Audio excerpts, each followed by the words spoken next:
The phone call came on a Tuesday, a day I'll never forget. I was lying in that sterile hospital bed, wires and tubes connecting me to beeping machines, when my phone lit up with my neighbor Elaine's name. "Margaret, I don't know how to tell you this." Her voice trembled. "There are people moving furniture out of your house. Your son Andrew is supervising everything. They're emptying the place." My heart monitor began beeping faster as the blood drained from my face. "That can't be right," I whispered. "I've only been here 3 days. There must be some misunderstanding." Before we jump back in, tell us where you're tuning in from, and if this story touches you, make sure you're subscribed. Because tomorrow, I've saved something extra special for you. I confronted him, Margaret. He showed me papers, said you'd signed over the house to him before your surgery, that you're going to assisted living afterward. The room seemed to tilt sideways. I felt like I was drowning despite the oxygen tube in my nose. I'd raised Andrew alone after his father walked out when he was just 7 years old. I'd worked double shifts as a nurse to put him through college. I'd co-signed his loans, helped with the down payment on his first condo. And now, while I recovered from emergency heart surgery, he was looting my home of 36 years? "Elaine," I said, my voice strangely calm despite the storm raging inside me. "Would you do me a favor? Call Detective Rivera. His number is in my contacts. Tell him exactly what you told me." What Andrew didn't know, what he couldn't possibly have anticipated, was that the home he was so eagerly emptying wasn't his biggest problem, not by a long shot. Because 3 years ago, when Andrew and his wife Naomi were facing foreclosure after his failed business venture, I'd quietly purchased their mortgage from the bank to save them. And I'd never told them. Sometimes the most devastating weapons are the ones your enemy doesn't know you possess. I never wanted to be the kind of mother who kept score, the kind who tallied up favors and held them over her child's head. That was my own mother, a woman who reminded me daily of every sacrifice she'd made, every dollar she'd spent, every dream she'd deferred. I promised myself I'd be different with Andrew. Maybe that was my first mistake. The doctors had warned me the recovery would be difficult. At 68, open heart surgery isn't something you bounce back from overnight. 3 days after they cracked open my chest to repair a valve, I was still drifting in and out of consciousness, fighting waves of nausea from the anesthesia, unable to even sit up without assistance. That's when Andrew made his move. After Elaine's call, I pressed the nurse's button. Sharon appeared, a kind-faced woman with steady hands who'd been checking my vitals every few hours. "I need to make some calls," I told her, "and I need a witness." Sharon must have seen something in my face, because she didn't question me. She just nodded and helped me sit up, adjusting my pillows with practiced efficiency. I called my attorney first. Richard had been handling my legal affairs for over 20 years. He answered on the second ring. "Margaret, aren't you supposed to be recovering?" "Richard, Andrew is emptying my house. He's claiming I signed it over to him." A beat of silence. Then, "That's impossible. We updated your will and all your legal documents just last month. There was no transfer of property." "He must have forged my signature," I said, the reality of my son's betrayal settling into my bones like a winter chill. "Can you send someone to the house? And I need you to pull out the Morgan Street file." "Morgan Street?" Richard sounded confused. "Your investment property?" "No," I said quietly. "The mortgage I purchased. For Andrew's house. When Andrew and Naomi bought their 4-bedroom colonial in the suburbs, they'd stretched themselves thin. His marketing firm was just taking off, and Naomi had quit her job as a paralegal to focus on interior design. They were house rich and cash poor, as the saying goes. Then came the economic downturn. Andrew lost 3 major clients in a single month. They missed 2 mortgage payments, then a third. When Andrew finally called me, his voice breaking as he admitted they were facing foreclosure, I didn't hesitate. "I contacted the bank. used a significant portion of my retirement savings, and purchased their mortgage outright. I had Richard set up a shell company called Morgan Street Holdings to manage it. Andrew and Naomi still made monthly payments, now, to my company. But they never knew I was effectively their lender. I never intended to use this as leverage. It was simply a mother protecting her child, albeit in secret. A safety net I prayed they'd never need to know about. But now, as I lay in that hospital bed with my sternum held together by wire, I realized I'd been naive. That safety net had just become a snare. Detective Rivera arrived at my hospital room that evening. Miguel Rivera had been my neighbor's son before he joined the police force. I'd watched him grow up, attended his academy graduation. His dark eyes narrowed with concern when he saw me. "Mrs. Winters," he said, settling into the chair beside my bed. "Elaine called me. I went by your house." And my voice was stronger now, fueled by a slow, burning anger. "Your son showed me a deed, transfer, the signature." He hesitated. "It resembles yours, but if what you're saying is true..." "It's a forgery," I said flatly. "I never signed my house over to Andrew. Check the date on that document." Rivera consulted his notes. "It's dated last Thursday." I nodded toward Sharon, who stood near the door. "Sharon, when was I admitted?" "Wednesday evening," she confirmed. "You were prepped for surgery overnight and went into the operating room at 6 a.m. Thursday." "I was heavily sedated and then unconscious during surgery all day Thursday," I explained to Rivera. "There's no way I signed anything." Rivera's expression hardened. "That's fraud, and if he's removing property under false pretenses, that's theft." "Yes," I said, feeling suddenly exhausted. "But I don't want him arrested. Not yet." Rivera looked surprised. "Mrs. Winters, with all due respect..." "I have a better idea," I interrupted. "One that might teach a more lasting lesson." I spent the next day making calls between naps and nurse visits. By evening, I had set all the pieces in motion. Richard had confirmed that Morgan Street Holdings, my shell company, still held Andrew's mortgage. He'd also sent a junior attorney to file an injunction preventing Andrew from selling or transferring my property until the deed situation was resolved. Detective Rivera stationed a patrol car outside my home to ensure no more. Furniture was removed. He also interviewed Andrew, who maintained that I had signed the house over willingly as part of my estate planning. "Your son seemed very convincing," Rivera told me during his visit. "If I didn't know you, I might have believed him." "He always was good at sales," I replied, a hollow ache spreading through my chest that had nothing to do with my surgery. On day 5, I was strong enough to sit up properly and stay awake for longer periods. That's when Naomi, Andrew's wife, came to visit. She swept into my room with a bouquet of lilies and a practiced smile. Her blonde hair was pulled back in a sleek ponytail, her makeup flawless despite the early hour. "Margaret," she exclaimed, setting the flowers on my bedside table.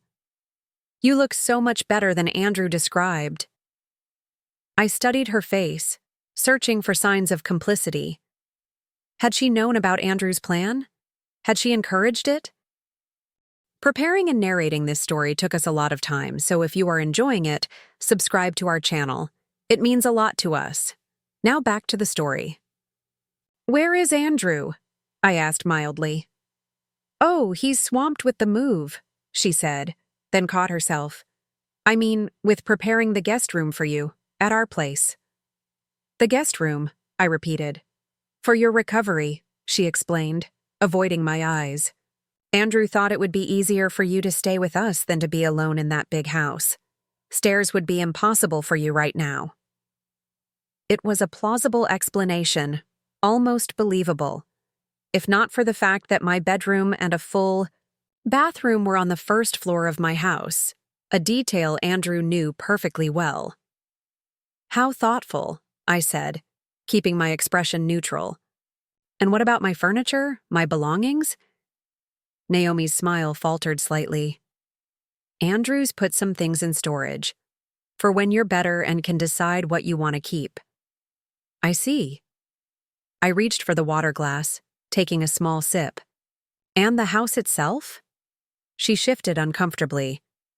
Well, you know how you've always said that big house is too much for one person. Andrew thought. Well, we thought it might be a good investment opportunity. To sell it, you mean? Naomi's smile became brittle. The market is excellent right now. You'd get top dollar. How convenient, I murmured. Naomi leaned forward, dropping her voice to a conspiratorial whisper. Between us, Andrew already has a buyer interested. An all-cash offer, well above asking price. No inspection required. I nodded thoughtfully. That is convenient. We just want what's best for you, Margaret, she said, patting my hand with her perfectly manicured fingers. The 3-carat diamond on her ring finger caught the fluorescent light. A ring purchased during the same period they had supposedly been struggling to pay their mortgage. I'm sure you do, I replied. Would you ask the nurse to come in? I'm feeling rather tired suddenly. After Naomi left, I called Richard again. How quickly can we foreclose on Morgan Street? I asked without preamble. Richard's voice was cautious. Margaret, are you certain? They're planning to sell my house out from under me, I said, my voice steadier than I felt. While packing me off to some corner of their home. And Naomi is wearing a diamond that could pay off half their mortgage, I continued. A mortgage they've been struggling with for years, supposedly. Richard was silent for a moment. Then, we would need to serve notice of default first. Given their payment history, we could expedite things, but we're still looking at several weeks at minimum. Do it, I said. And Richard? Make sure the paperwork arrives the same day I'm discharged from the hospital. The doctors kept me for 3 more days. On the 8th day after my surgery, Sharon helped me dress in loose, comfortable clothes that wouldn't put pressure on my healing chest. Richard had sent a car and a private nurse to escort me home, or rather, to what was left of my home. Andrew and Naomi were waiting when I arrived, their twin expressions of concern so well rehearsed they almost seemed genuine. Andrew rushed forward to help me from the car, but I waved him off, leaning on the arm of my private nurse instead. Mom, Andrew said, all solicitude and smiles. We've got the guest room all ready for you at our place. I looked up at my house, my nearly empty house. Through the front windows, I could see vacant spaces where my furniture had been. The Japanese maple in the front yard, planted the day Andrew started kindergarten, still stood sentinel, unaware that its caretaker had betrayed everything it represented. I prefer to stay here, I said simply. But Mom, Andrew protested. There's nothing here. We've moved all your things. Not all, I interrupted. My bed is still here. Richard confirmed it. And my medicine cabinet. That's all I need for now.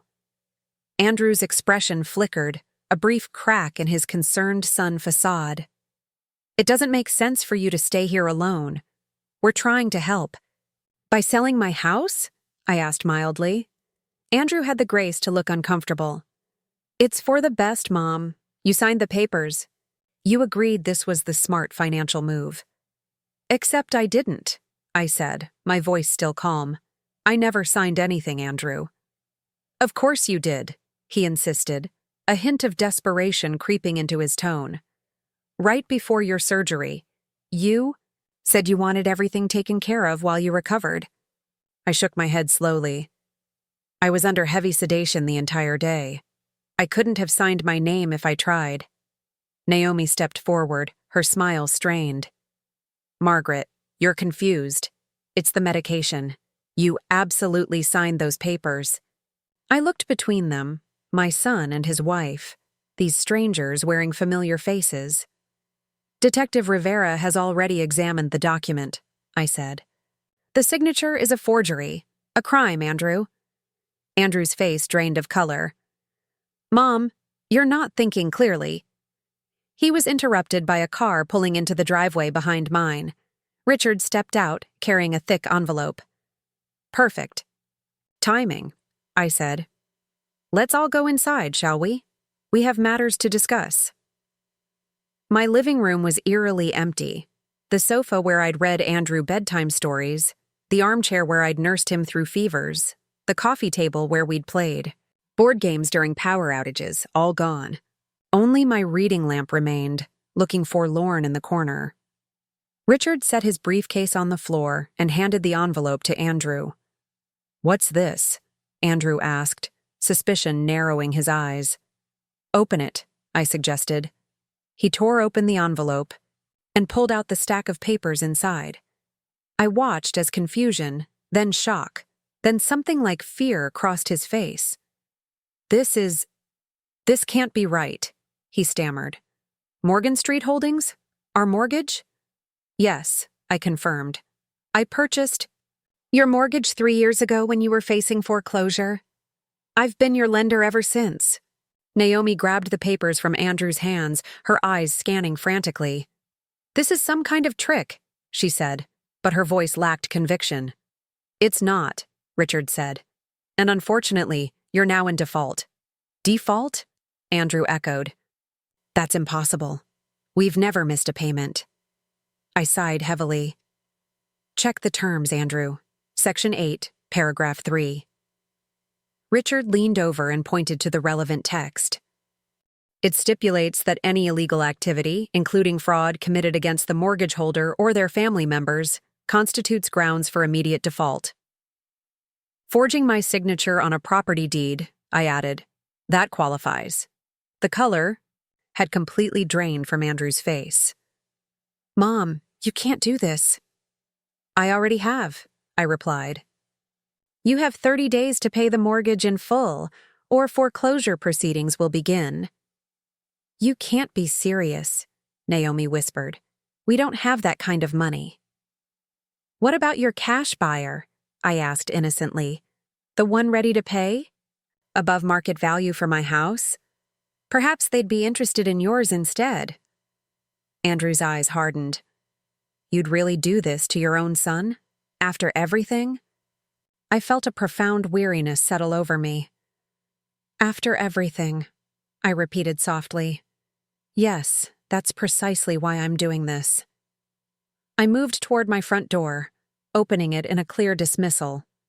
"I need to rest now. My nurse will help me settle in." "Where are we supposed to go?" Naomi demanded, her carefully cultivated composure finally cracking. "Home," I suggested, "while you still have one." After they left, I slowly made my way through my empty house, cataloging what was missing. My teak dining set that had been a splurge after my promotion to head nurse, the antique secretary desk that had belonged to my grandmother, the collection of hand-blown glass birds I'd acquired one by one over decades. But it was the smaller things that hurt most. The photo albums chronicling Andrew's childhood, the Christmas ornaments we'd made together, each dated in a child's unsteady hand. The handprint art framed in popsicle sticks, the relics of a relationship I had obviously misunderstood completely. That night, sleeping in my bed, the one piece of furniture too large for them to easily move, I cried for the first time since Elaine's call. Not for my empty house or my stolen possessions, but for the son I thought I'd raised. The son who, it seemed, had never existed at all. The next morning, Richard called to inform me that Andrew and Naomi had listed their house for sale. By evening, Detective Rivera stopped by with an update of his own. "We found most of your furniture at a high-end consignment shop downtown," he said. "The owner confirmed your son brought it in 2 days ago. We've put a hold on everything. He won't be able to collect any money from sales." "Thank you," I said, pouring him a cup of tea. We sat at my kitchen counter on the only 2 bar stools that remained. "Mrs. Winters," Rivera said hesitantly, "I need to ask, do you want to press charges?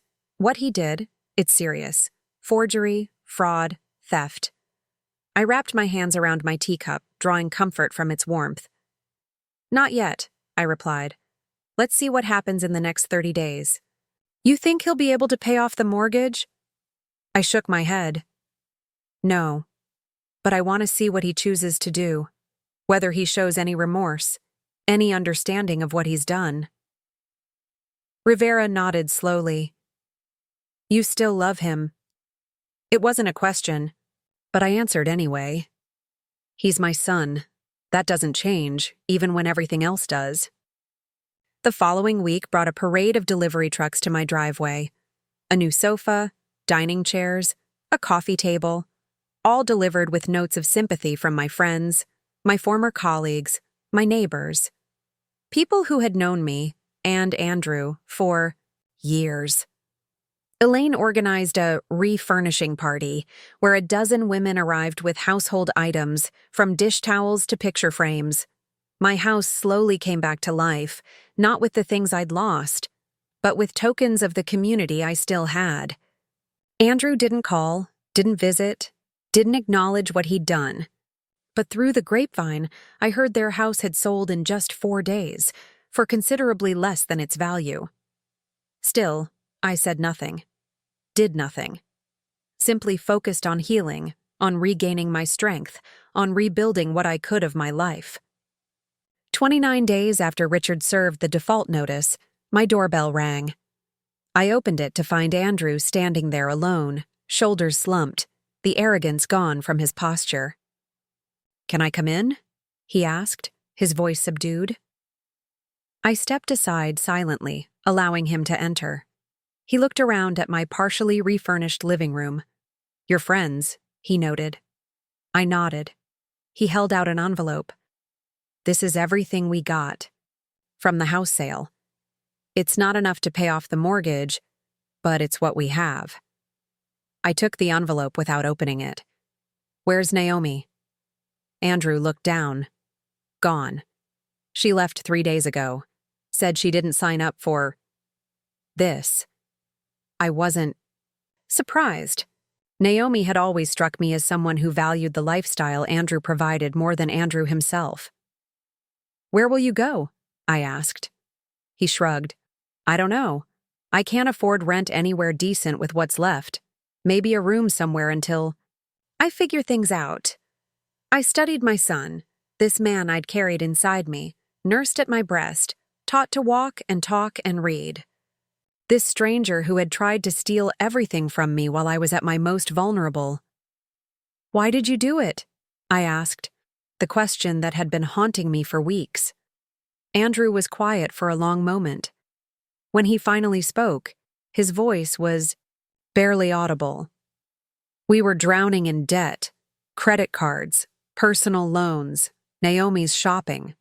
The mortgage was just the part you knew about." He looked up, his eyes hollow. "When you went into surgery, it seemed like an opportunity, a solution. I convinced myself you wouldn't need the house anymore, that we could take care of you with the money from the sale. By forging my signature and emptying my home while I was unconscious?" He flinched. "I know how it sounds. I know what I did." "Do you?" I pressed. "Do you understand what you took from me? Not just things, Andrew. Security, autonomy, trust." "I'm sorry," he whispered, and for the first time, I thought he might actually mean it. I moved to the window, looking out at the Japanese maple. It had survived 30 years of Michigan winters, bending but never breaking. "There's a small apartment above Mrs. Chen's garage," I said finally. "She mentioned she's looking for a tenant. It's nothing fancy, but it's clean, affordable." Andrew blinked in surprise. "You're helping me?" "I'm offering information," I corrected. "What you do with it is up to you." He stood uncertainly. "And the foreclosure?" "We'll proceed," I said firmly. "Actions have consequences, Andrew, even for my son." He nodded slowly, the reality of his situation finally seeming to sink in. "I really am sorry, Mom." "I know," I said, and was surprised to find I believed him. Not enough to trust him again, perhaps never enough for that. But enough to leave the door cracked open, just a little. After Andrew left, I sat on my new sofa, a gift from my former nursing staff, and opened the envelope he'd left. Inside was a cashier's check for just over half the mortgage balance, along with a handwritten note. I'll pay back every penny, however long it takes. I know I don't deserve another chance, but I'm asking for one anyway. Your son, Andrew. I folded the note carefully and put it in my pocket. Then I called Richard. I'd like to create a repayment plan, I said when he answered, for the remainder of Andrew's mortgage. Richard was silent for a moment. Are you sure that's wise? No, I admitted, but it's what I'm choosing to do. 6 months later, on a crisp autumn day, I was raking leaves in my front yard when a car pulled into my driveway. A woman stepped out, tall, silver-haired, with kind eyes and a gentle smile. Margaret Winters? She asked. Yes? She extended her hand. I'm Diana Oakes. I'm the new chief of cardiology at Mercy General. I understand you were a nurse there for nearly 40 years. I shook her hand, puzzled. I was. I retired 3 years ago. Diana smiled. The hospital is launching a patient advocacy program. We need someone who understands both the medical side and the patient experience. Someone compassionate, but firm. Your name keeps coming up. I leaned on my rake, considering. I'm not looking to return to full-time work. This would be part-time, on your terms, she assured me. 3 days a week, perhaps, helping patients navigate a system that can be overwhelming, especially for the elderly or those without family support. Family support. The irony wasn't lost on me. Why me? I asked directly. Diana's expression softened. Because you understand loss and recovery. Because you've faced betrayal and chosen compassion without sacrificing accountability. She glanced toward the apartment above Mrs. Chen's garage where Andrew now lived. The hospital grapevine is quite efficient. I followed her gaze. Andrew had been living there for 5 months now, working 2 jobs to make his repayment schedule. Coming over on Sundays to help with yard work or home repairs, slowly, painfully, rebuilding what he'd destroyed. I'll consider it, I told Diana. That evening, I sat on my front porch, watching the sunset paint the sky in shades of amber and rose. My phone buzzed with a text from Andrew.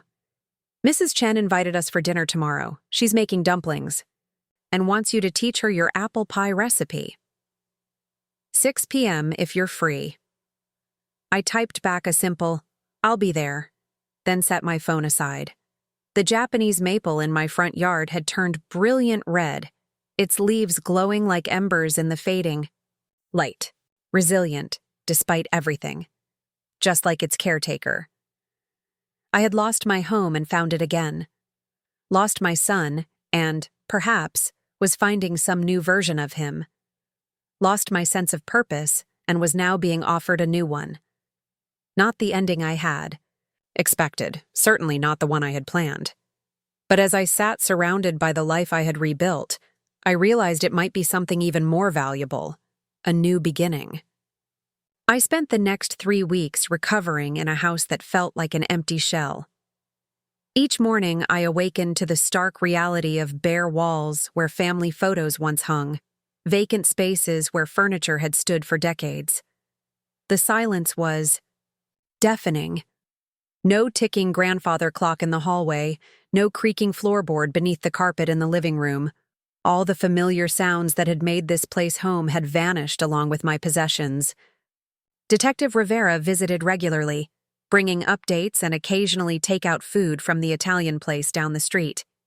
He'd sit at my kitchen counter, now just a bare surface with 2 borrowed folding chairs, and speak in that careful, measured tone officers use when delivering difficult news. We've located most of your furniture at Elite Consignment on Oakwood Boulevard, he told me over containers of fettuccine. The owner said Andrew claimed he had power of attorney and was helping his elderly mother downsize. I pushed my pasta around with a plastic fork. Did they believe him? Enough to take the furniture, Rivera said with a grimace. but not enough to pay him yet. When they heard about the investigation, they put everything on hold. I nodded, feeling neither victory nor relief. What about my personal items? The photo albums? The Christmas ornaments? Rivera's expression softened. Nothing yet. But we're checking pawn shops, online marketplaces. What I didn't tell Rivera, couldn't bring myself to say aloud, was that those irreplaceable memories hurt the most. The dining table could be replaced. The handprint ornament Andrew had made in first grade, with "I love you, Mommy," written in wobbly letters on the back, that was gone forever. On the 4th week after my discharge, Richard called with news about Morgan Street Holdings, my shell company that held Andrew's mortgage. "The formal notice of default has been delivered," he said.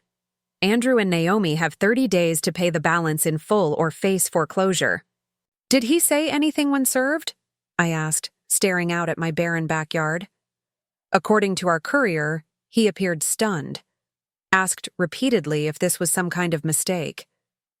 I closed my eyes, picturing the scene. Andrew, with his father's height and my stubborn chin, standing in that doorway as his carefully constructed plans collapsed around him. Had Naomi been there? Had they argued afterward, blaming each other as the consequences of their actions finally caught up to them? "Margaret." Richard's voice pulled me back. "Are you sure you want to proceed with this? He is your son." "Yes," I said, my voice steadier than I expected. He stopped being my son the moment he decided to steal my home while I was fighting for my life. Yet even as I said the words, I felt the familiar ache of maternal love, that stubborn, persistent connection that refused to die despite everything. I thought of Andrew as a little boy, climbing into my lap after a nightmare. As a teenager, lanky and awkward, proudly showing me his first A in advanced algebra. As a young man in his graduation cap, arms thrown around me in a bear hug. Where had that son gone? At what point had he looked at me and seen not a mother to love, but an obstacle to overcome, an asset to exploit?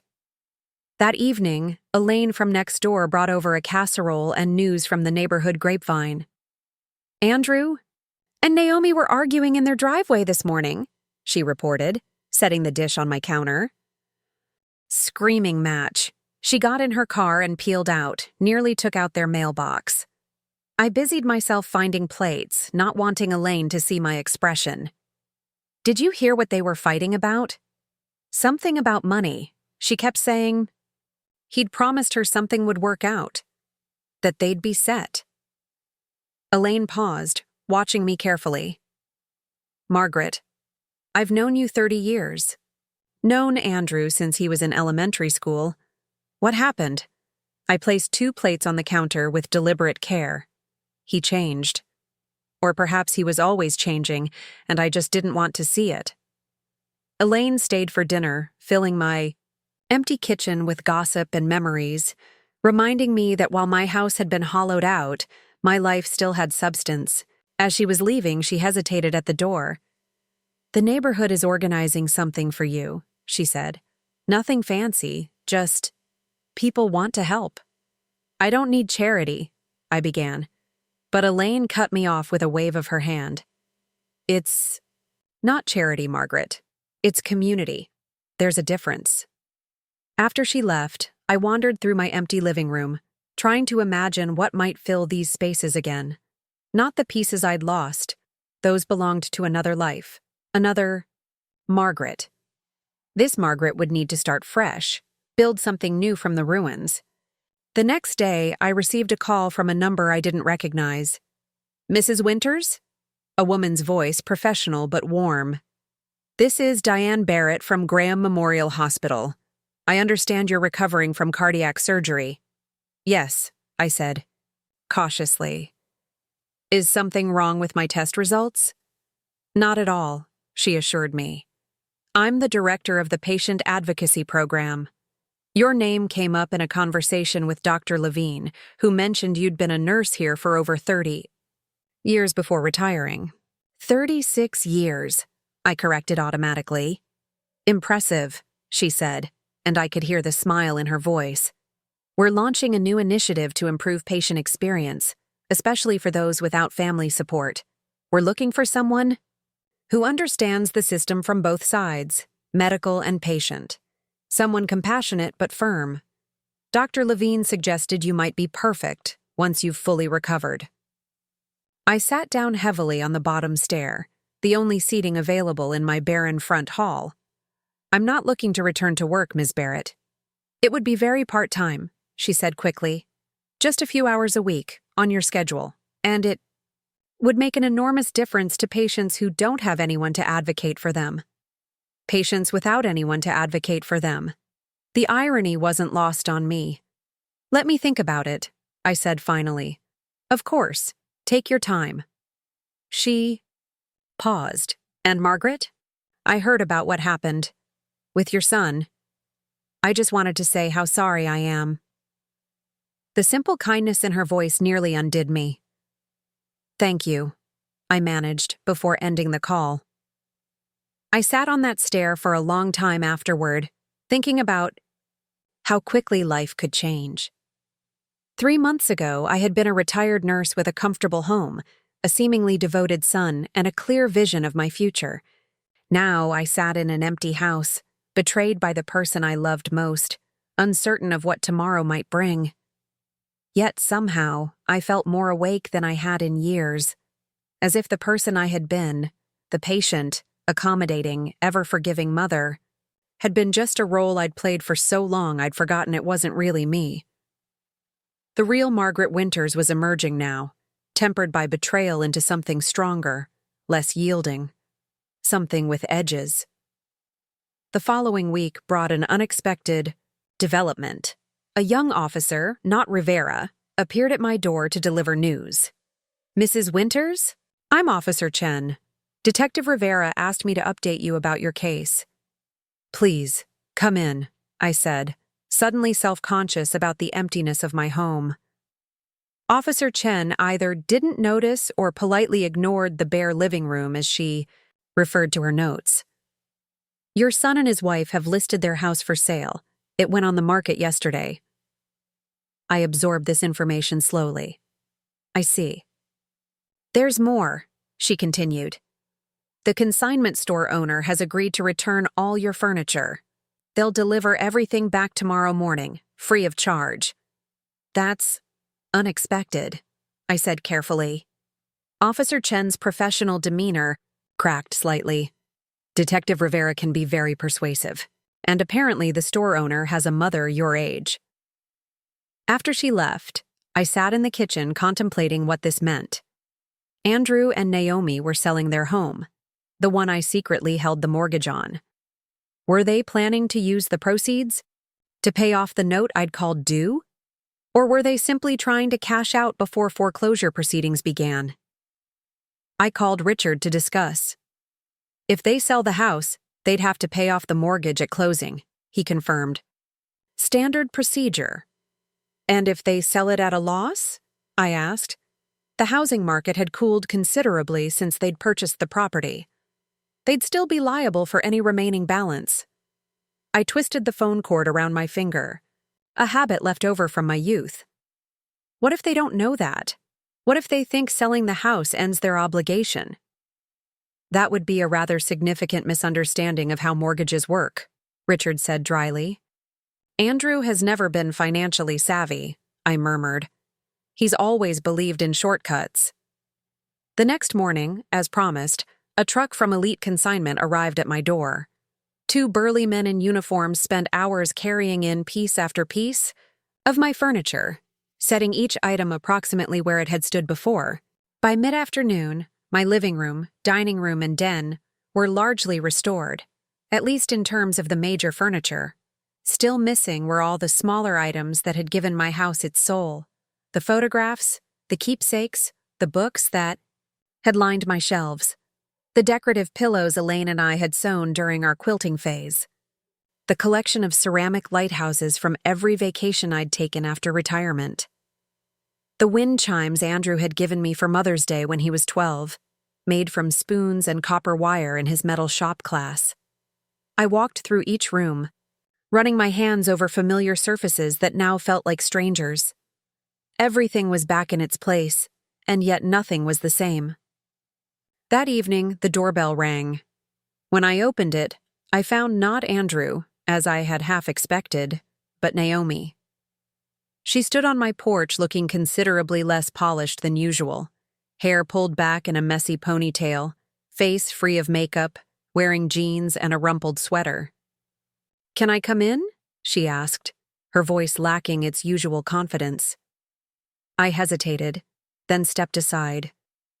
We had never been close, Naomi and I. She had always struck me as ambitious in a way that had nothing to do with hard work, the type of person who saw relationships as transactions, constantly calculating her potential return on investment. She walked into my living room and stopped short, taking in the returned furniture. "Oh, you got everything back." "Not everything," I said quietly. "Just the items your husband hadn't managed to sell yet." Naomi flinched at my directness. "Margaret, She stopped, seeming to struggle with words. "I didn't know." "Didn't know what?" I asked, making no move to offer her a seat. "About forging the deed, about taking your things while you were in surgery." Her voice dropped to a whisper. "He told me you had signed everything over, that you'd agreed it was for the best." I studied her face, looking for signs of deception. "And you believed that?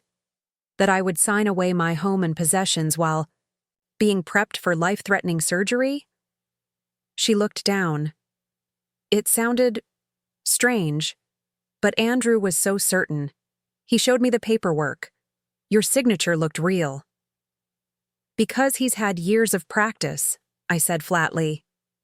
"Signing my name on school excuses when he skipped class, on credit card applications when he was in college.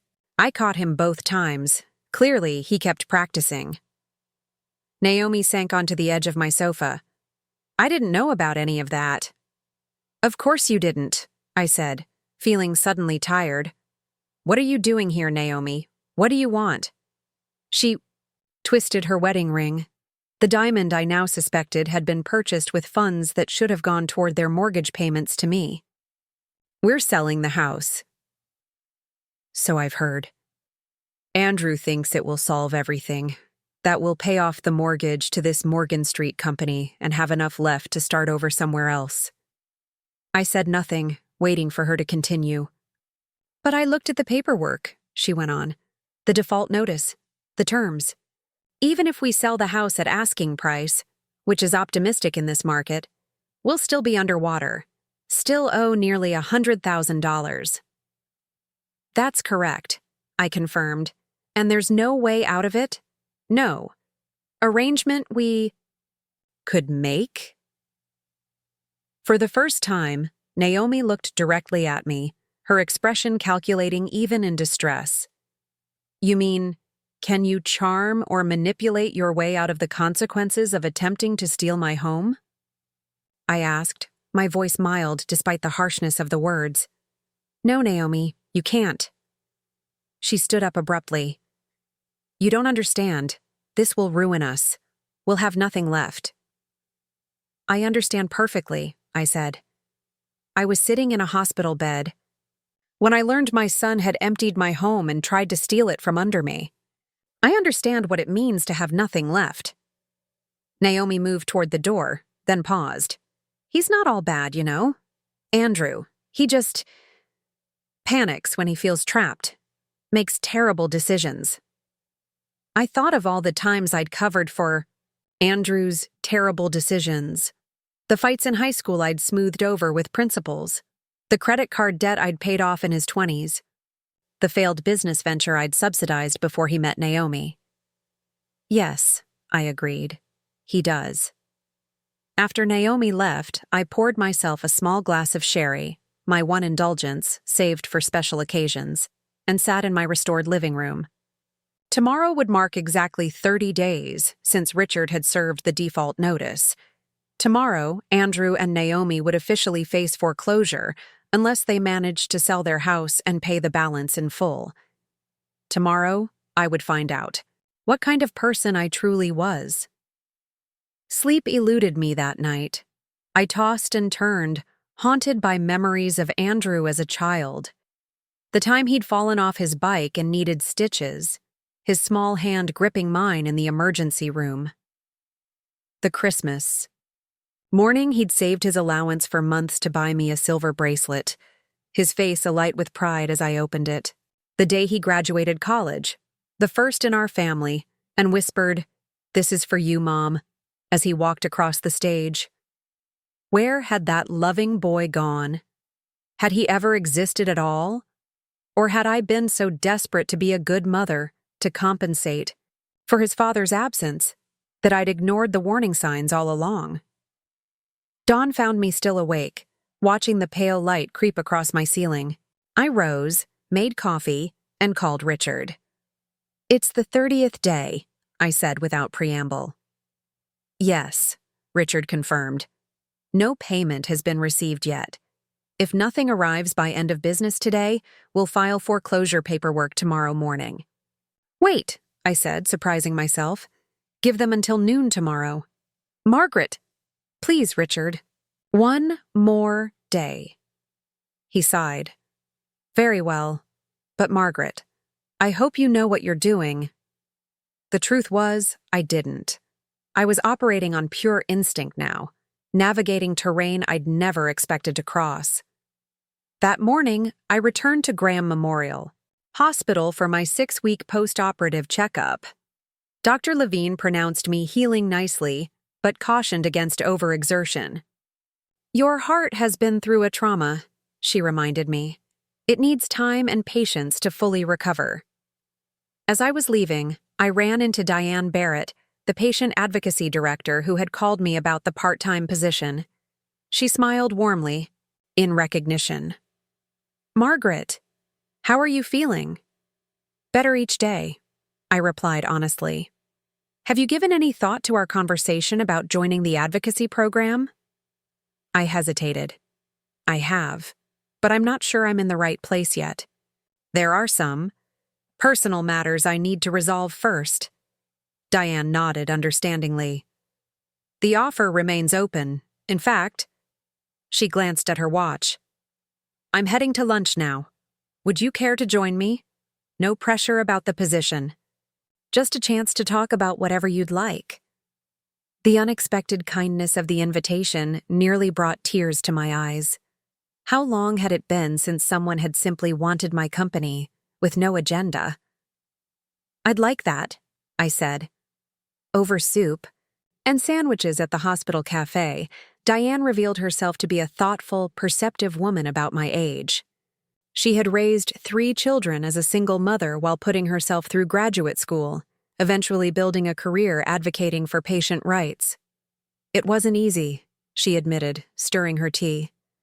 "There were times I wasn't sure we'd make it, times I had to swallow my pride and accept help." "Like what?" I asked, curious despite myself. "Food stamps, Medicaid, hand-me-down clothes from neighbors. Once, when my car broke down and I couldn't afford repairs, a colleague I barely knew lent me her second vehicle for 3 months. She smiled at the memory. People can surprise you with their generosity. Or their cruelty, I added softly. Diane studied my face. Yes, that too. Somehow, over the course of that lunch, I found myself telling her everything. About Andrew's betrayal, about the mortgage I held on his house, about the foreclosure that would begin tomorrow if no payment arrived. Diane listened without judgment, asking questions only to clarify details. When I finished, she was quiet for a long moment. "What do you want to happen, Margaret?" she finally asked. "If you could write the ending to this story, what would it be?" I considered her question seriously. "I want justice," I said slowly. "But I don't want vengeance. I want Andrew to understand what he did, really understand it. And I want him to make amends, not because he's forced to, but because he chooses to." Diane nodded. "That's a tall order. People rarely change unless they have to." "I know," I sighed. It's probably a fantasy. Not necessarily, she said thoughtfully. Sometimes the right pressure, applied at the right moment, can create transformation. The question is, what's the right pressure for Andrew? I thought about my son, about his weaknesses and his strengths, his fears and his rare moments of courage. Shame, I said finally. Andrew has always cared deeply about how others perceive him. It's why he and Naomi live beyond their means. It's why he tried to hide their financial struggles from me for so long. Then perhaps, Diane suggested gently, the path forward involves allowing him to experience that shame, but also offering a dignified way to make amends. We parted ways after lunch with a tentative plan for me to visit the hospital again next week to observe a patient advocacy session. As I drove home, Diane's words echoed in my mind, a dignified way to make amends. But what would that look like? And was I truly prepared to offer Andrew that opportunity after what he'd done? My phone rang just as I pulled into my driveway. Detective Rivera. "Mrs. Winters," he said, his tone uncharacteristically hesitant. "We've located some of your personal items. The photo albums, some jewelry, the collection of decorative items you mentioned." My heart leaped. "Where? How?" "They were in a storage unit rented under your son's name. He'd moved them there before taking the furniture to the consignment shop." "So they weren't sold," I breathed, relief washing over me. "No. According to the storage facility manager, Andrew rented the unit 3 days before your surgery. He paid for 3 months in advance." I frowned, puzzled. That doesn't make sense. If he was planning to steal and sell everything, why carefully store the most personal items? Rivera cleared his throat. There was a note taped to one of the boxes. It said, "Mom's keepsakes, to be returned after move. Do you want us to bring everything to you now?" I sat in my car, trying to process this new information. "Yes, please, if it's not too much trouble." "No trouble at all. We'll be there." Within the hour. After hanging up, I remained in the driveway, engine off, trying to reconcile this latest development with what I thought I knew. Andrew had stored my most precious possessions separately, labeling them to be returned to me. Yet he had still forged my signature, still emptied my house, still planned to sell my home without my consent. It made no sense. Unless he had somehow convinced himself that what he was doing wasn't really theft, that he was helping me, protecting me from myself perhaps, managing my affairs as he thought best, regardless of my wishes. The realization felt like a key turning in a lock. Andrew hadn't seen himself as stealing from me. In his mind, he was probably the hero of this story, the dutiful son taking charge when his elderly mother could no longer manage on her own. The fact that I was fully competent, that I had never asked for or wanted his help, was irrelevant to his narrative. It was a twisted, patronizing form of love, but it was still, in some warped way, love. When Rivera arrived with my personal belongings, I sat on the floor of my living room surrounded by boxes, carefully unpacking each treasured item. The albums were all there, every photograph intact, the Christmas ornaments wrapped individually in tissue paper, the ceramic lighthouses, the handmade quilts, even the jewelry box containing my mother's pearls and my grandmother's wedding ring. As I placed each item carefully on shelves and tables, my home gradually came back to life. Not exactly as it had been. I arranged things differently now, creating a new order that reflected the person I was becoming rather than the one I had been. By evening, I was exhausted, but satisfied. I fixed myself a simple dinner and was just finishing when the doorbell rang. When I opened it, I found Andrew standing on my porch, alone. He looked terrible, unshaven, eyes bloodshot, clothes wrinkled, as if he'd slept in them. In his hand was a thick envelope. "Mom," he said, his voice hoarse. "Can I come in?" I hesitated, then stepped back to allow him entry.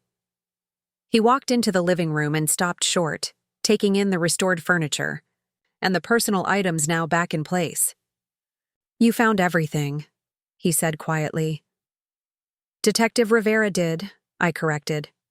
"In the storage unit you rented." Andrew nodded, looking relieved. "I was going to tell you about that. After everything was settled." "Settled," I repeated, the word tasting bitter.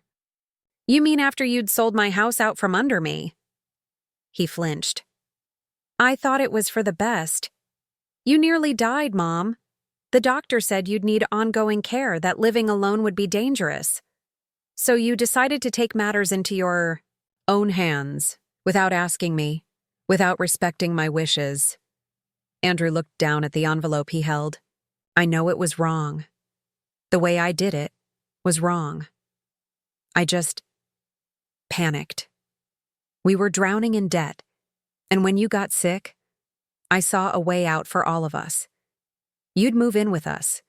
We'd sell this place, use the money to clear our debts and take care of you. By forging my signature? By emptying my home while I was unconscious?" He had no answer for that. "Why are you here, Andrew?" I asked finally. He handed me the envelope. "We sold our house. Closed today. This is the full balance of the mortgage." I took the envelope, surprised by its weight. "All of it?" Andrew nodded. "We had to sell for less than we hoped. Had to liquidate everything else too. Naomi's jewelry, the cars, my investment account." His mouth twisted in a humorless smile. What was left of it anyway? I set the envelope on the coffee table without opening it. "And Naomi? Where is she?" "Gone," he said simply. "She left 2 days ago, said she didn't sign up for this." He made air quotes around the words, his voice tinged with bitterness. I studied my son's face, the face I had memorized in its every expression from infancy through adulthood. He looked defeated, humbled, and yet there was something in his posture that seemed almost relieved, as if a weight had been lifted. "What will you do now?" I asked. Andrew shrugged. "Find a place to rent. Nothing fancy. Start over, I guess." "And your job?" "Lost it," he admitted. "Too many days missed dealing with all this. But I've got a lead on something new. Less prestigious, but steady." I nodded, processing this information. In the space of a month, Andrew had lost his home, his wife, his job, and whatever remained of his relationship with me. He had hit rock bottom, the place from which real change sometimes, though not always, begins. "There's a small apartment over Mrs. Chen's garage," I said finally. "She mentioned she's looking for a tenant. It's nothing fancy, but it's in the neighborhood. Affordable." Andrew's head snapped up, surprise and confusion mingling in his expression. "You're helping me?" "I'm providing information," I corrected. "What you do with it is up to you. Why would you do even that, after what I did?" I moved to the mantelpiece, picking up a framed photograph that had been returned with the other items. It showed Andrew at about 8 years old, gap-toothed and sunburned, proudly holding up a fish he'd caught during a rare weekend when his father had actually kept his visitation promise. "Because despite everything, you're still my son," I said, quietly. "And I believe that somewhere under all the poor choices and the selfishness and the shortcuts, there might still be a person worth salvaging." Andrew's eyes filled with tears. "I don't deserve another chance." "No," I agreed. "You don't. But I'm giving you one anyway, not because you've earned it, but because I choose to. This is the last time, Andrew. The very last time." He nodded, wiping his eyes with the back of his hand like he used to do as a child. "I understand." "Do you really?" I pressed. "Because here's what's going to happen. You're going to find a place to live, whether it's Mrs. Chen's garage apartment or somewhere else. You're going to get a job, any job, and start rebuilding your life with honest work. You're going to make amends, not just to me, but to everyone you've wronged. The consignment store owner, the storage facility manager, even Detective Rivera, who spent weeks tracking down my belongings. Andrew looked stunned, but nodded slowly. And most importantly, I continued, you're going to look hard at yourself, at the choices you've made and the person you've become, and you're going to decide, once and for all, if that's who you want to be. It's not, he whispered. I hate who I've become. Then change, I said simply, not with grand promises or elaborate schemes, just one honest choice at a time. After Andrew left, heading to a motel for the night with plans to call Mrs. Chen in the morning, I opened the envelope he'd given me. Inside was a cashier's check for the full balance of his mortgage, along with a handwritten note. I know you may never trust me again, and I wouldn't blame you. But I'm going to spend however long it takes trying to become someone worthy of your forgiveness. I've lost sight of who I am and what matters. I'm sorry, Mom. More sorry than I can ever express. I folded the note carefully and placed it in my desk drawer. Then I called Richard. The mortgage has been paid in full, I told him. Please prepare the paperwork to dissolve Morgan Street Holdings. Are you sure? Richard asked. Yes, I said decisively. That chapter is closed. It's time to start a new one. 3 days later, I returned to Graham Memorial Hospital to observe a patient advocacy session. Diane met me in the lobby, warm and welcoming as before. How are you? She asked, studying my face. Evolving, I replied honestly. Learning to balance justice with mercy. It's harder than I expected. She nodded understandingly. The most important lessons usually are. As we walked toward the patient wing, I realized I felt lighter than I had in weeks. Not healed, not yet. The breach of trust was too profound, the wound too fresh for that. But I was moving forward, finding my way through the wreckage toward something new. I think I might be interested in that advocacy position after all, I told Diane. Once I'm fully recovered. She smiled. I had a feeling you might say that. You have exactly the right combination of compassion and steel for this work. Compassion and steel. Yes, that felt right. The person I had been before Andrew's betrayal had plenty of the former, but too little of the latter.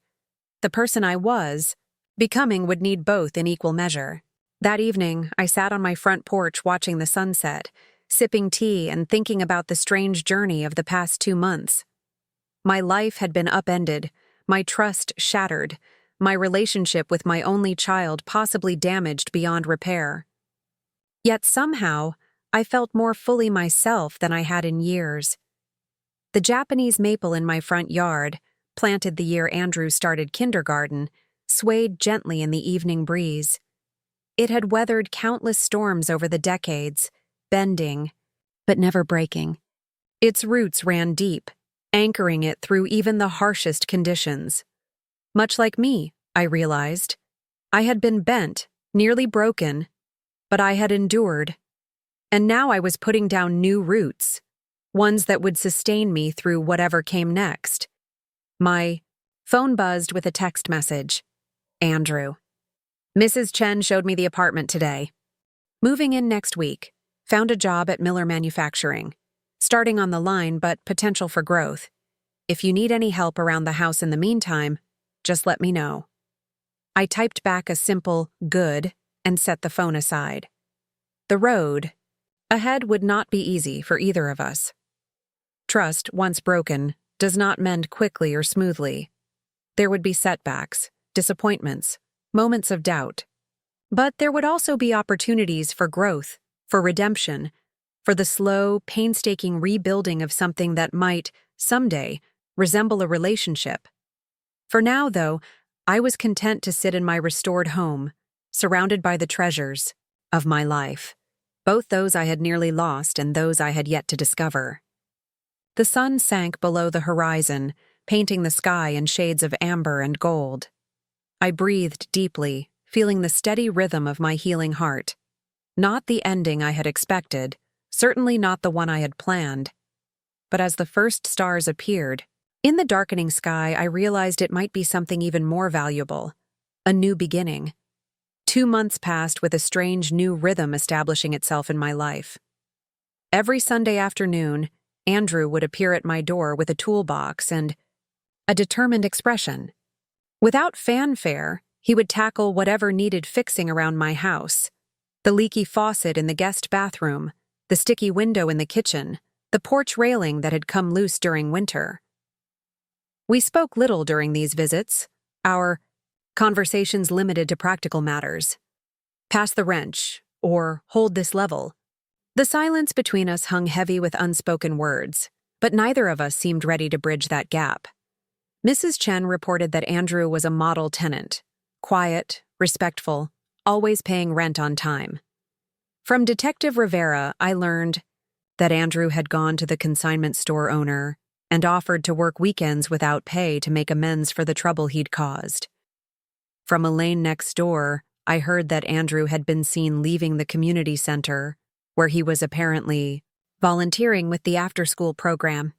Small steps, quiet efforts. Whether genuine rehabilitation or merely an elaborate performance remained to be seen. I focused on my own healing, both physical and emotional. My incision had formed a neat pink scar down my sternum, a permanent reminder of both my vulnerability and my resilience. The cardiac rehab exercises gradually became easier, and I found myself able to walk farther, climb stairs without breathlessness, carry groceries without strain. My emotional recovery progressed more slowly. Some nights I still awakened in the dark, heart pounding with remembered betrayal. Some days the anger would surge without warning, leaving me gripping the edge of the counter until the wave passed. But these moments came less frequently now, making space for something else to grow in their place. Not forgiveness, not yet, but perhaps the soil in which forgiveness might someday take root. In early spring, I accepted Diane Barrett's offer to join the patient advocacy program at Graham Memorial Hospital. 2 days a week, I donned my old nurse's badge, now with patient advocate beneath my name, and walked the familiar corridors of the place that had been my professional home for decades. The work satisfied something in me I hadn't realized was hungry. Sitting with frightened patients facing complex medical decisions, translating jargon into plain language, standing firm when hospital bureaucracy threatened to steamroll those too ill or overwhelmed to stand up for themselves. My nursing expertise combined with my recent experience as a vulnerable patient gave me insights that proved invaluable. "You have a gift for this," Diane told me one afternoon as we debriefed after a particularly challenging case. "You're exactly what these patients need, someone who knows the system but isn't beholden to it." It helps to have been on both sides, I admitted. I understand now what I couldn't before. That was true in more ways than one. My experience with Andrew had taught me that love without boundaries isn't love at all, it's enablement. That true compassion sometimes requires firmness. That helping someone avoid the consequences of their actions isn't kindness, but a subtle form of cruelty. These insights served me well with patients who needed to hear difficult truths about their conditions or treatment options. I found I could deliver even the hardest news with a balance of honesty and gentleness that left people feeling respected rather than patronized. On a warm Tuesday in May, nearly 5 months after my surgery, I encountered a situation that tested everything I'd learned. I was called to the cardiac ward to meet with an elderly man who'd suffered a massive heart attack, his second in 5 years. The nurses reported he was refusing recommended follow-up treatment, insisting on returning home despite living alone with no support system. When I entered his room, I found a stern-faced man in his mid-70s, sitting upright in bed with arms crossed defiantly over his chest. "Mr. Lawrence," I greeted him. "I'm Margaret Winters from Patient Advocacy." "Don't need an advocate," he snapped. "Need these people to sign my discharge papers so I can go home." I pulled up a chair beside his bed. Dr. Evans is concerned about sending you home without additional support. He says you live alone? For 20 years since my wife passed, he confirmed. Never needed anyone's help before. His words struck a familiar chord. How often had I said something similar? How fiercely had I clung to my independence, sometimes to my own detriment? I understand that feeling, I said carefully. I live alone too, and I value my independence. But after my heart surgery a few months ago, I learned that accepting help isn't the same as surrendering autonomy. Mr. Lawrence's expression softened marginally. You had heart problems too? I nodded, unbuttoning the top of my blouse just enough to show the edge of my scar. Open heart surgery, valve replacement. And someone took care of you afterward? Not exactly, I said, remembering those first difficult weeks alone in my empty house.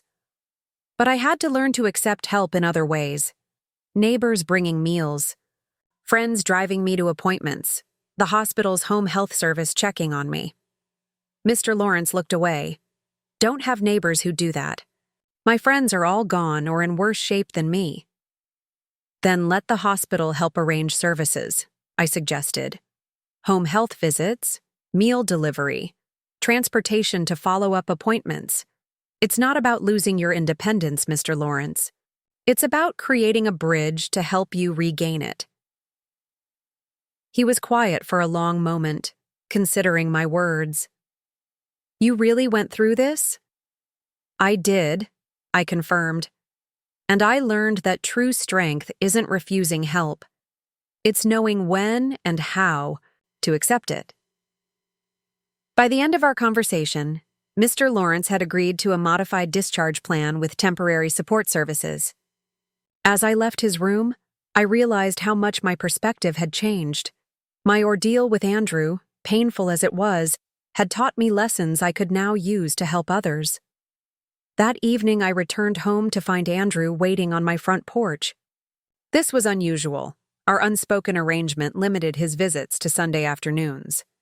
He stood as I approached, hands shoved in his pockets, expression uncertain. Is everything all right? I asked, unlocking the front door. Yes, he said quickly. I wanted to tell you something, and I didn't want to wait until Sunday. I gestured for him to follow me inside. The house was warm from the afternoon sun, golden light streaming through the windows and catching dust motes in its beam. I set my purse on the entryway table and turned to face my son. What is it? Andrew took a deep breath. I got promoted, at work. Shift supervisor. It comes with a small raise. That's good news, I said cautiously, uncertain why this warranted a special visit. And I've been accepted to night classes at the community college, he continued. Business administration. It's just a certificate program, but it's a start. I studied his face, thinner now, with new lines around his eyes. He looked older, more serious than the charming, perpetually boyish Andrew who had coasted through life on his smile and others' goodwill. You seem to be making positive changes, I observed neutrally. Andrew nodded, then reached into his back pocket and pulled out an envelope. This is for you. I took it warily. What is this? The first payment, he said quietly, for everything I took that couldn't be returned. The items that were sold before the police intervened. I opened the envelope to find a check for $500. Not a large sum, but significant for someone working an entry-level manufacturing job while paying rent and tuition. Andrew, please, he interrupted. I need to do this. I can't undo what I did, but I can try to make amends. I've made a complete inventory of everything that wasn't recovered. I've researched replacement costs and estimated values for the irreplaceable items. It's going to take time, years probably, but I'm going to pay back every penny. I felt an unexpected tightness in my throat. Some things can't be replaced with money. I know, he said, his voice dropping. The trust I broke, the relationship I damaged, those are... His voice caught. Those are debts I don't know how to repay. The raw honesty in his voice caught me off guard. This wasn't the Andrew I knew, the smooth-talking charmer with ready excuses and deflections. This was someone new, someone still taking shape. "Sit down," I said, gesturing toward the living room. "Would you like some tea?" Andrew looked surprised at the invitation, but nodded. "Yes, please." I busied myself in the kitchen, measuring loose tea into the infuser, heating water, arranging cookies on a plate. Simple, ordinary tasks that gave me a moment to collect my thoughts. When I returned to the living room, Andrew was sitting stiffly, on the edge of the sofa, looking at the framed photographs on the mantel. "You put everything back differently," he observed as I set the tea tray on the coffee table. "Yes," I confirmed, pouring 2 cups. "It didn't feel right to recreate exactly what was there before. Too much has changed." Andrew nodded, accepting the cup I offered. "I heard from Naomi last week." This was unexpected. "Oh?" "She's in California, asked for a divorce." He shrugged slightly. I told her I wouldn't contest it. "I'm sorry," I said, and was surprised to realize I meant it. However little I had liked Naomi, I understood the pain of a marriage ending, of dreams collapsing.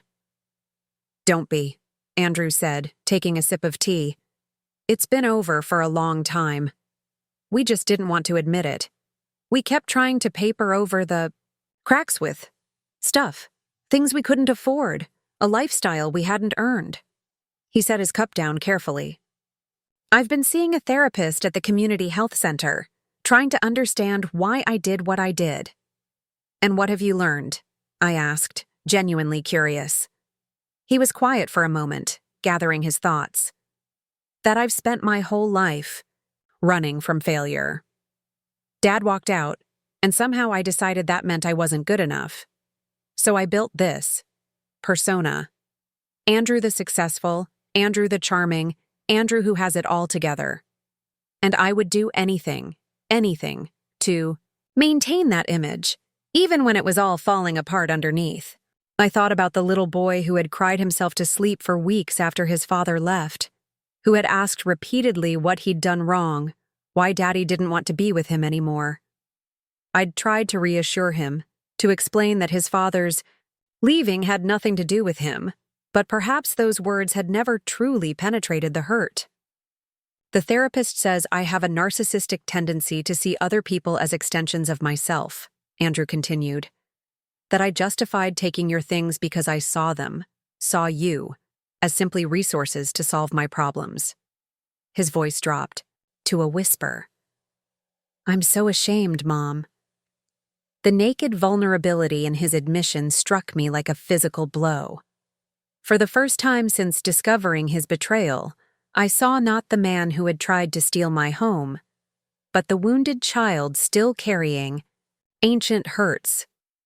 "Shame can be a powerful motivator for change," I said carefully, "but only if you don't let it consume you." Andrew looked up, eyes glistening. "How do I fix this? How do I make it right?" "I don't know if you can," I admitted. "Some things, once broken, never return to what they were. But perhaps something new can be built in its place." "Something new," he repeated softly. "I'd like that." We sat in silence for a moment, the ticking of the grandfather clock, now restored to its place in the hallway, marking the passage of time. "I've been thinking about Dad lately," Andrew said suddenly, "wondering if I should try to contact him." I kept my expression neutral despite my surprise. Andrew had refused to discuss his father since his teenage years. That's a significant step. What prompted this? The therapist suggested it might help me understand some patterns, break the cycle. He hesitated. Would you mind?" "No," I said honestly. "Whatever happened between your father and me was over long ago. If connecting with him would help you heal, I support that." Andrew studied my face, seeming to search for signs of hidden resentment or disapproval. Finding none, he relaxed slightly. Thank you. When he left an hour later, something had shifted between us. Not forgiveness, not reconciliation. Those would require more time, more evidence of lasting change. But a door that had been firmly closed now stood slightly ajar, allowing in a thin shaft of light. Summer arrived with unexpected opportunities. Diane approached me about expanding my role at the hospital, developing a specialized advocacy program for elderly patients without family support. The work would be challenging but deeply meaningful, creating systems to protect the most vulnerable from falling through the cracks of an often impersonal healthcare system. You'd be perfect for this, Diane insisted over lunch in the hospital cafeteria. You've lived it from both sides. And frankly, your experience with your son gives you insight into the complexities of family dynamics and elder exploitation that most people don't have. I considered her proposal carefully. At 68, I had imagined my working years were behind me. Yet this role offered a chance to transform my painful experience into something constructive, to create protections for others that I had lacked myself. I'll do it, I decided. But I want to start small, perhaps 3 days a week, and build the program gradually. Diane beamed. That's exactly what I was hoping you'd say. We can launch in September, after you've had the summer to fully recover and plan. That evening, I sat on my front porch, enjoying the lingering twilight and contemplating this unexpected turn in my life's journey. The Japanese maple in my front yard, now in full summer foliage, cast dappled shadows across the lawn. Somewhere down the street, children's laughter floated on the warm air. My phone buzzed with a text message. From Andrew. Passed my first business course with an A. Thought you might want to know. I typed back, well done. I'm proud of your hard work. His response came quickly. Thanks. That means a lot. Simple exchanges, cautious and measured, but genuine. Small steps on a long road. The following Sunday, when Andrew arrived for his usual handyman visit, I invited him to stay for dinner afterward. It was a modest meal, grilled chicken, roasted vegetables, a simple salad. But it was the first time we had shared my table since before my surgery. Our conversation remained mostly in safe territory. His classes, my work at the hospital, neighborhood news. Yet occasionally we ventured into more personal waters, testing the current with careful steps. I found Dad, Andrew mentioned as we cleared the dishes. He's in Arizona, remarried with 2 teenage stepchildren. How do you feel about that? I asked, loading plates into the dishwasher. Andrew leaned against the counter, dish towel in hand. Honestly, angry at first. He gets a second chance at fatherhood while I grew up without him.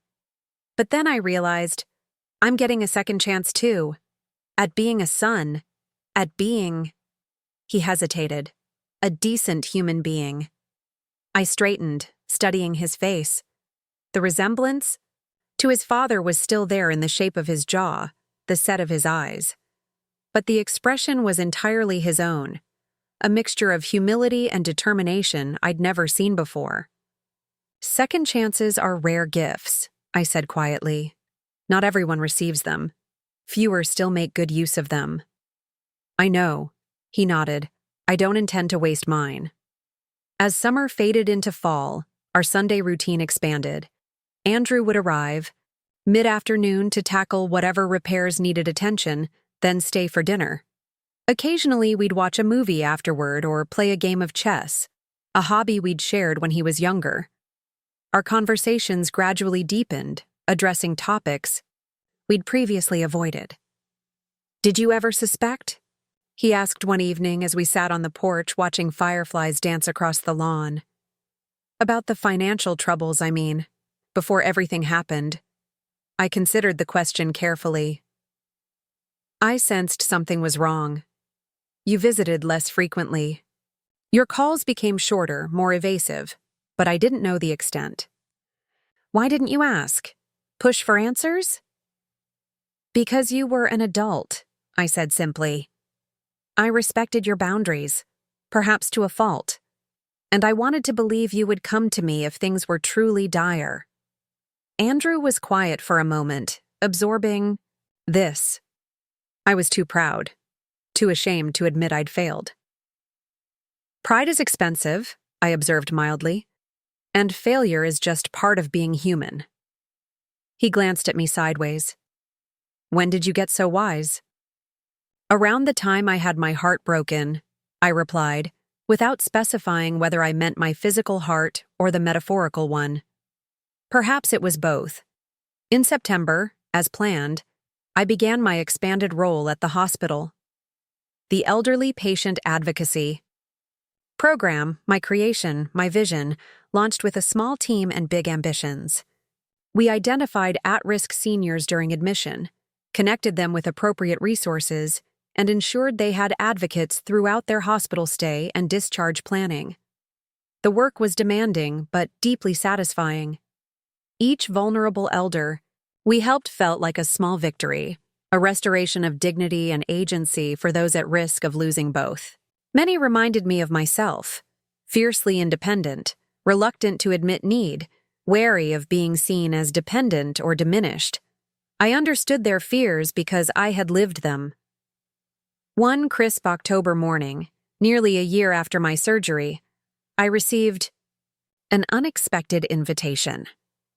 Andrew asked if I would accompany him to a ceremony at the community college where he was receiving an achievement award for his business program. It's not a big deal, he said, his casual tone belied by the hope in his eyes. Just a small reception, but I thought, I'd like you to be there. I felt a complex mixture of emotions, pride in his accomplishment, caution born of hard experience, and something else, something tender that I wasn't quite ready to name. I'd be honored, I said simply.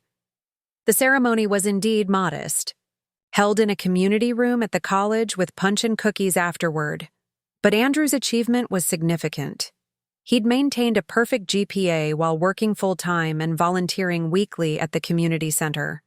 His instructors spoke highly of his work ethic, his questions in class, his willingness to help fellow students.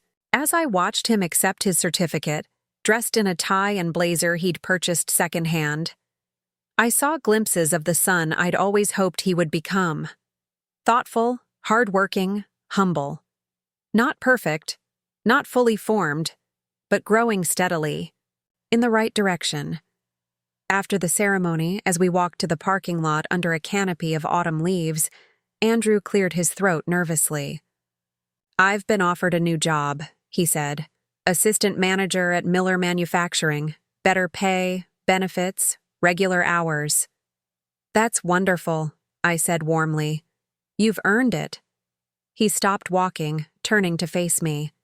It would mean I could afford a better place, maybe even a small house eventually. I nodded, waiting for him to continue. But I've been thinking, he said hesitantly. Your house is too big for just you. The upkeep is a lot, especially in winter with the snow removal and everything. A cold knot formed in my stomach. Were we back here again? After everything? What are you suggesting? I asked, my voice carefully neutral. Andrew must have read my expression because he quickly shook his head. No, not what you're thinking. I was wondering if you might consider a roommate arrangement. I'd pay proper rent, of course, help with maintenance. We'd have clear boundaries, separate spaces.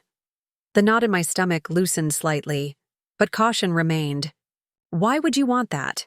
You've worked hard to establish your independence. Because it would benefit us both, he said simply. You'd have help with the house, some extra income, and someone nearby as you get older. I'd have stable housing while I continue saving for my own place someday. I studied his face, looking for signs of the old Andrew, the calculating opportunist who saw others as resources to exploit. Instead, I saw someone new, a man making a practical proposal with benefits for both parties, acknowledging the past without being bound by it. I'll think about it, I said finally. It's a big decision. Of course, he nodded, Take all the time you need. That night, alone in my house, I sat in my living room considering Andrew's proposal. The home that had once felt emptied by betrayal now felt full again, not just with returned possessions, but with new memories, new possibilities. Could I live with Andrew again? Trust him in my home? The Andrew who had tried to steal my house while I lay in a hospital bed? No, never. But this new Andrew, still emerging, still proving himself day by day. Perhaps. Not out of obligation. Not out of guilt. But as a choice between two adults navigating a relationship forever changed, but not entirely lost. I looked around the room at the evidence of my rebuilt life, the furniture restored to its place, the photographs rearranged in new configurations, the fresh paint colors I'd chosen to mark this new chapter. None of it was exactly as it had been before. Nor should it be. Growth requires change, painful as it sometimes is. The grandfather clock in the hallway chimed softly, marking the hour. Time moving forward, as it always does, carrying us with it whether we resist or embrace the journey. I didn't have an answer yet, but for the first time I was open to the question, and that perhaps was answer enough for now. Up next, you've got 2 more standout stories right on your screen. If this one hit the mark, you won't want to pass these up, just click and check them out.